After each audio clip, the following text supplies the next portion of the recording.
Hey man, are the Minnesota Vikings in trouble? You got Ryan Kelly out, you got Brian O'Neill out, you got Donovan Jackson out, and now you got the Cleveland Browns led by the dog, Myles Garrett, coming in to play you on Sunday in London. What are the Minnesota Vikings going to do? Are they in trouble? If these guys are out for an extended amount of time, what happens to the Minnesota Vikings then? I mean, they're talking about putting Oliver as an emergency offensive lineman on Sunday. We'll discuss on the UP.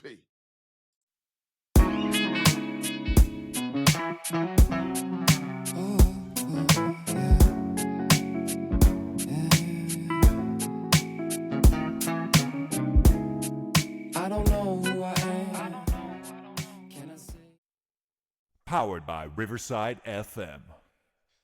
Man, the Minnesota Vikings offensive line troubles, like this is becoming catastrophic, and it is almost unprecedented, especially when you look at all of the stuff that we put into rebuilding the trenches. I mean, man, we were really, really excited. We were really, really excited, and now we've got to get creative, and there's got to be a lot of patchwork done. And the Cleveland Browns defensive line and their defense is not one of these teams where you want to be doing a lot of patchwork jobs for the offensive line in terms of trying to protect a guy like Carson Wentz. It's just the wrong team, wrong timing for all of this stuff, man. All of this stuff. By the way, please hit that like and subscribe button. Let's dive into this, man. Let's dive into this. The offensive line is kind of the backbone to everything.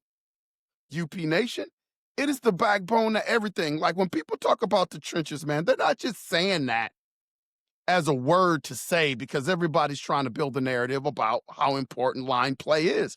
Nobody looks at line play in terms of being sexy, but for the Minnesota Vikings, man, it is essential. And it is such a problem. If you could have one problem this year, the last thing on my list would have been the offensive line because I just feel like the offensive line is that important. Now we have guys like Ryan Kelly out. We were thinking, what an upgrade from Bradbury, how much that was going to improve the offensive line. And then we had our draft pick, Donovan Jackson, left guard. We knew the versatility and how athletic and nimble he is for an offensive lineman. Man, he showed that during training camp. You guys remember some of those blocks in training camp? He's out, had wrist surgery a week and a half ago, and now he's out at least until after the bye for sure. And then you had O'Neill go out during the last game, our right tackle, which is unfortunate. And those are three legit starters. That's going to be hard to replace. And I think for the Minnesota Vikings, everybody has been talking about the play calling and the inconsistency of the offense. Well, now this is probably the worst shape that this offensive line has been in all year. So I look at it as, man, how is this going to affect the Minnesota Vikings in total offensively? I know there's a lot of adjustments you can make, but honestly, man, I'm going to be straight up with you. I don't look at a guy like KOC making a whole lot of schematic adjustments.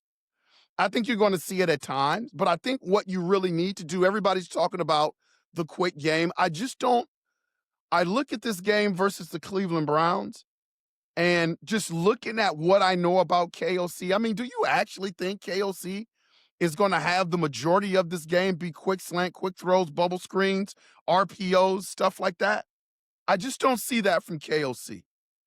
So this is why this game kind of worries me because there's a lot riding on this game. The Minnesota Vikings cannot lose. If we have playoff aspirations, the Minnesota Vikings can't lose to the Cleveland Browns. Now, I think even going into the bye at 3-2, looking at the rest of our schedule, I think it's still a daunting task, man, to try to make the playoffs. Just looking at the schedule. I don't know right now, currently constructed and what we know, I don't know how you find a lot of wins in there to be able to be for sure that the Minnesota Vikings are going to be a playoff team.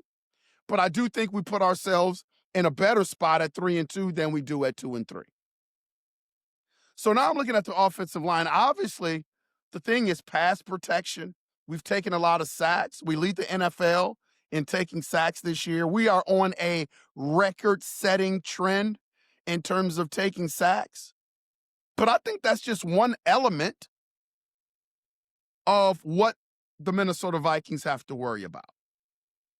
For Carson Wentz to be able to survive, I feel like for our offense to have any sort of consistency or efficiency, man, we've got to have a run game. Can these guys run block? We've got a back that we know can tout the rock in terms of Jordan Mason, but hell, he needs guys to block for him. And see, this is why I think the guy coming back in CJ Ham is really going to help this. I think you're going to have CJ Ham in the backfield with Jordan Mason a lot so he can be a lead block for Jordan Mason. I don't know if the patchwork offensive line is going to be that efficient in terms of run blocking for Jordan Mason. I think that's one thing that we have to have going. And I think the verdict is out that we're going to be able to run the ball efficiently. It's why it concerns me, man. Blake Brendel and where we're going to use him and how we're going to use him. Joe Huber comes from lineman U in terms of UW-Madison and the Badgers, but is he ready to go? So there's a lot of different questions, man, that has to be answered. I expect Myles Garrett to play.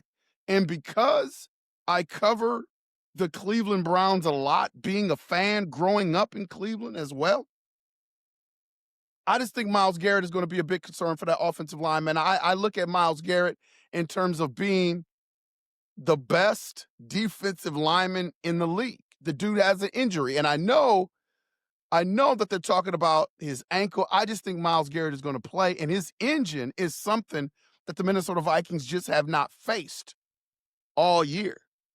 I think you are going to see the best in Kevin O'Connell this week. I mean, because he's going to have a lot of major adjustments in terms of personnel. I've been on record. I don't think there's going to be a lot of scheme changes. He's never been a guy that has been adaptable to changing his scheme. He's a play action guy. He tries to establish the run, and passes are 6 to 7 step drops on the cornerback, and he's looking to go vertical. I think he looks at Jets, and he looks at Jordan Addison, and he looks at TJ Hawkinson as guys that can stretch that field. No matter who the quarterback is, Kevin O'Connell just doesn't seem to change. The gift that I think we're getting, and I said it in past videos, is as bad as the offensive line is for the Minnesota Vikings, and hopefully these guys can put it together. I mean, when you're talking about having Oliver, your tight end, as an emergency lineman, you know that you are in trouble. And you are on your third center, you know you are in trouble. But the gift that the Cleveland Browns are giving us is that they're starting a rookie quarterback against one of the tough defenses in the NFL. And I look at what B-Flow can do in terms of pre-snap reads for young quarterbacks. I just think it's going to be hell for Dillon Gabriel. I think we are going to get extra possessions because I think a guy like Dillon Gabriel is just going to be a turnover machine. I think he's going to be overwhelmed. I mean, you thought J.J. McCarthy was overwhelmed in his first 2 games. I think you're going to see the same sort of play from Dillon Gabriel. The nerves are going to have to hit him. He's going to see a lot of ghosts out there. He's got to make sure that whatever tutelage they've been giving him this week to prepare for the Minnesota Vikings, is it real or is it not real? Is it ghosts? Am I seeing what I'm seeing? Is what Dillon Gabriel is going to have to decipher, man. So I think that kind of alleviates some of the trials and tribulations that we're going to have with the Minnesota Vikings offensive line and the Minnesota Vikings being able to move the football. I think the Cleveland Browns are going to give the Minnesota Vikings every chance to win this football game, and I don't think they're going to be efficient on their offensive side of the ball anyway. Kevin O'Connell, you would think, would do more quick throws, more screens, heavy resilience on the run if the offensive line is playing well. That's the formula to win. You can also go a lot of max protect packages. Like, that's not off the table as well. If you want to go vertical, you may have to just go down to 2 wide receiver routes, max block everything if the offensive line is a sieve, and go to Addison and go to Jets as much as you possibly can. It's easy to cover, you know, as the wide receivers are running routes for the Cleveland Browns defense.